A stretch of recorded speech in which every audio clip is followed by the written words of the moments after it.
Welcome to Mayor Brown's Tech Talks podcast.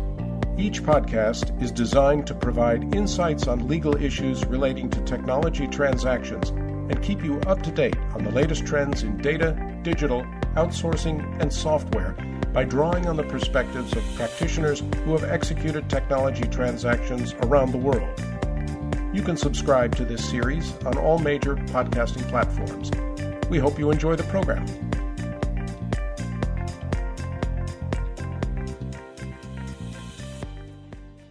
Hello, listeners. Welcome to Tech Talks. Our topic today is the Biden administration's new cyber executive order, responding in part to the recent high-profile cybersecurity incidents that have dominated the headlines, including ransom attacks on a pipeline and other leading businesses. I'm your host, Julian Dibbell. I am a senior associate in Mayor Brown's Chicago office with a practice focusing on technology transactions. I'm joined today by my colleagues, Stephen Lilley and Veronica Glick, who are both partners in our cybersecurity and data privacy practice in Washington, D.C. They are also both authors on a recent client alert discussing the cybersecurity executive order, which I encourage you all to view on our website following this podcast. Stephen and Veronica, thank you for joining us. Thank you for having us. Good to be here. So, Stephen, what is the cybersecurity executive order and how should we understand the context in which it was released? So the Cyber EO is an effort by President Biden and his administration to use the tools at their disposal to raise security practices within the government, for companies that do business with the government, and indirectly the private sector more broadly. To be clear, it does not have the force of statute, but it does reflect the president's broad authority to direct agencies to focus on cybersecurity, both to respect their own practices and those of their private sector partners. And the Cyber EO seeks to make such changes quickly, as reflected in its ambitious scope and the aggressive timeline it sets. Think of it as a federal sprint on cybersecurity.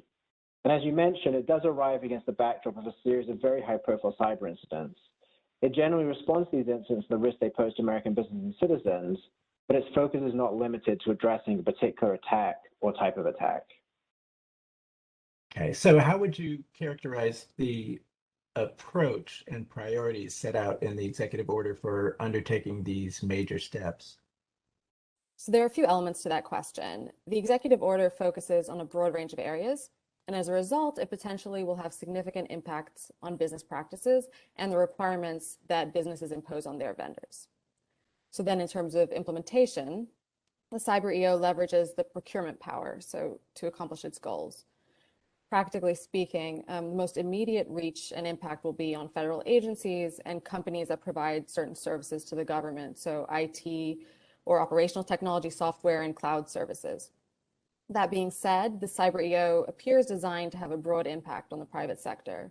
So as Stephen said, it lacks the force of a statute and can't directly dictate changes in the private sector, but it does initiate the development of a series of new standards. And these standards include secure information sharing and software development, which are likely to inform expectations for the companies across the economy. Oh, okay, so let's elaborate more on these new standards that you mentioned. What does the Cyber EO say about the standards for software security? So the EO pushes for significant new standards for secure software development, and it's looking to do so in a very compressed timeline. Like other elements of the Cyber EO, these new standards will apply to government contractors. That said, I think this may well be the portion of the Cyber EO that has the broadest impact across the economy. In particular, I do think you'll see ripple effects of the Cyber EO causing changes in how companies across sectors think about purchasing secure software, which obviously will have implications for listeners who focus on technology transactions. But yeah, no, that's interesting. I want to talk more about how this aspect of the EO may affect those transactions. But before we do, give me a bit more context on what that particular portion of the Cyber EO focuses on. Sure. There are a number of steps contemplated by this section of the Cyber EO, and I won't bore you with all the details. The bottom line is it's going to lead to the imposition of new secure software development requirements on contractors who sell software to the federal government.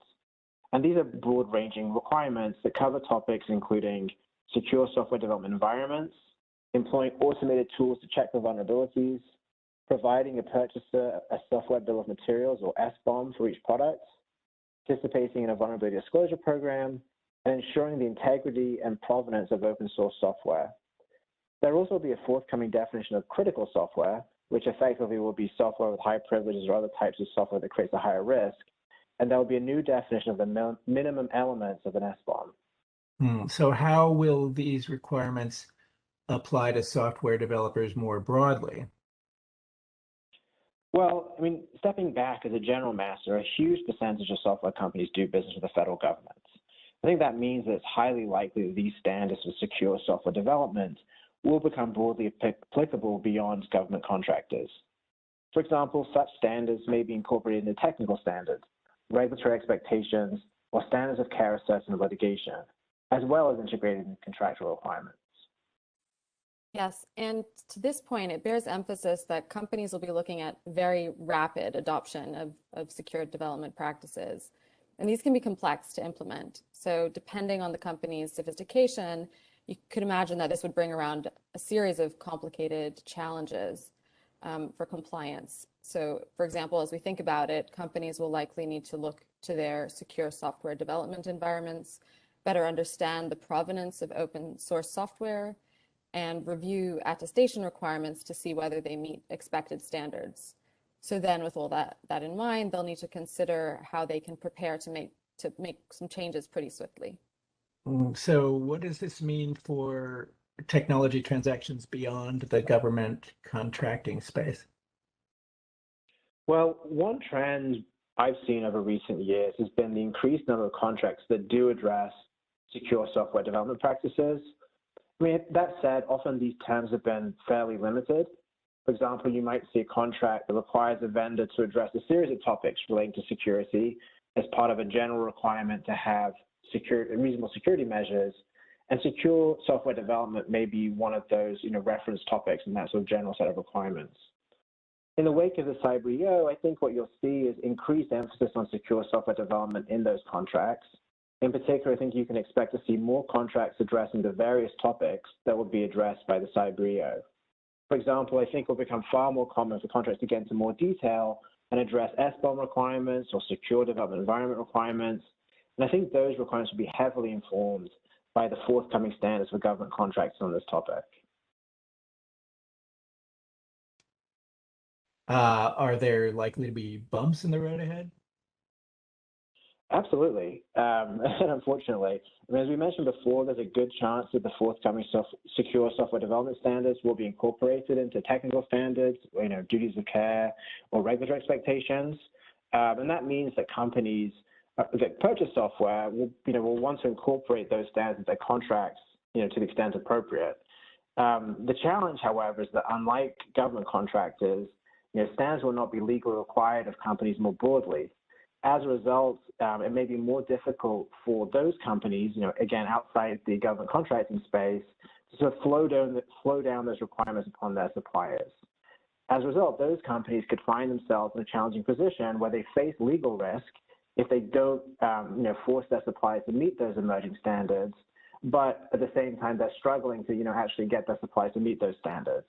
And that might be because, legacy contracts cannot be readily renegotiated, or because requirements would need to be pushed down, well down into the supply chain, into multiple tiers, beneath the company.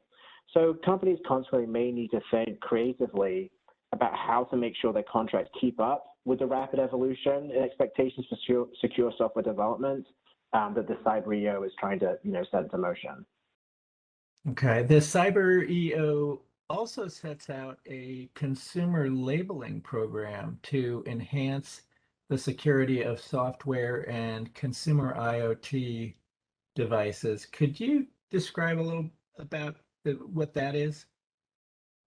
Sure. So this is in the secure development portion of the EO, but really is sort of a different topic in many respects. This is applying to consumer software and products. This is an initiative to create a consumer labeling program. It's been described by the White House as similar to the Energy Star label you may see on your refrigerators or washing machines.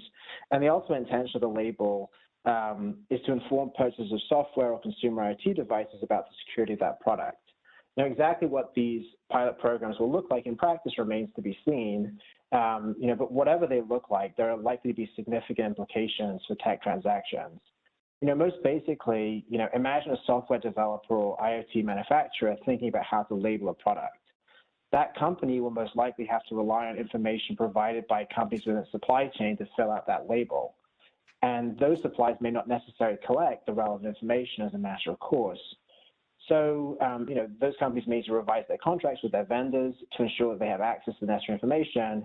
And probably, adding more complexity, when companies go to fill out those labels, they may not like the answers that they get from their suppliers. And as a result, they may need to require by contract that the suppliers take the steps necessary to be able to put the answer they want to be able to put on the consumer label. So, to be clear, these labeling programs will be voluntary. So I do think you'll see a number of companies seeking to participate, which will put pressure on their contracts with their suppliers. Thanks. So what about other areas of the cyber executive order that might impact technology transactions? Are there others? Yeah, so another element that we haven't discussed yet within the Cyber EO is the information sharing provision. The Cyber EO, as background, says that sharing security information on threats or incidents with federal agencies has been limited by contractual language to date that restricts the way private vendors of IT or OT system can share information with the government. So the executive order launches a process that will lead to new provisions in government contracts, and these will require companies to investigate, collect, and preserve data. So we'll need to wait and see what these notification obligations will look like, but the Cyber EO does prescribe some requirements. So for example, some ICT providers will have a 3-day notice requirement, particularly short. And in terms of contracting, it's likely that companies more broadly, so those outside of government contracting space, will want to consider updates to their notification terms. So especially terms that relate to providing notice to a contractual counterparty and the opportunity to intervene before providing information to the government. Again, the timing and approach of the notice may need to be adjusted depending on whether the government's notification requirements allow for disclosure of information sharing and the timing around that. So for example, government contractors may want to tweak provisions that address the right to notice in advance to something that says if legally permissible, or to include possibility of notice promptly after information is shared with the government. Okay, yeah, go ahead. Yeah, no, to that point, it's in a way, at this time, it's only government contractors that will have to comply with the provisions that we're describing, including these notice requirements. But a broader set of companies will want to consider the ways that they might meet similar information sharing expectations in their own businesses. And as they go down that path, it's likely that companies will want to make sure their contracts require also their suppliers to provide the necessary support or agreements to sharing. So there may be cases where companies will need information from suppliers to provide the type of notice they want to provide.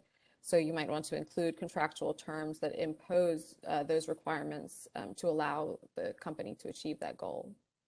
Yeah, well, so a lot of players here and a lot of changes affecting all of them. I imagine all of these changes may be complicated to coordinate. Yes, very true. So to that point, even companies that aren't directly affected by the cyber executive order may benefit from doing a coordinated assessment of what elements of the Cyber EO are important to them and the follow-up work that will be important for their business going forward. So thinking through how your company will respond to elements of the cyber executive order and how the company will update its contracts may be a very well spent time given these complications. Mm-hmm. Now, the cyber executive order contemplates the creation of a cyber safety review board. How will that impact cybersecurity standards, if at all? It's possible that it will have an impact. The cyber board will review cyber incidents and provide recommendations. So these recommendations may effectively set standards. In general, when an industry sets out best practices, even if you're not a government contractor, it can have an impact. So for example, if companies in one industry begin deploying X type of security measure and you do not, and then you face a data breach of some sort, there's always a risk that the security measure that you didn't implement will be deemed common industry practice. So we don't yet know how the cyber board will position any of its recommendations, but the big picture is that companies should just be aware of the cyber board and see it as another potential source of cybersecurity best practices, and to consider those when considering recommendations or other findings that might inform changes in your contractual provisions. Great. So as we wrap up here, maybe could you touch on the elements of the cyber executive order that seek to modernize government cybersecurity and what that might mean for future technology transactions?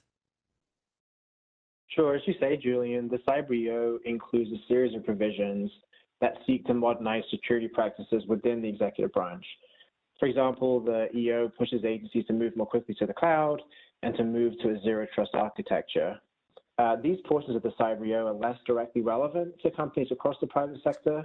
That said, as with other elements of the EO, companies will be well served to watch for any relevant developments in the coming months, and then assess whether they need to make responsive changes to their cybersecurity practices, as well as to the terms of relevant contracts. Thank you, Stephen, and thank you, Veronica. We appreciate your insights. Listeners, if you have any questions about today's episode or an idea for an episode that you'd like to hear about anything related to technology transactions and the law, please email us at techtransactions@mayorbrown.com. Thanks for listening. We hope you enjoyed this program. You can subscribe on all major podcasting platforms. To learn about other Mayor Brown audio programming, visit mayorbrown.com/podcasts. Thanks for listening.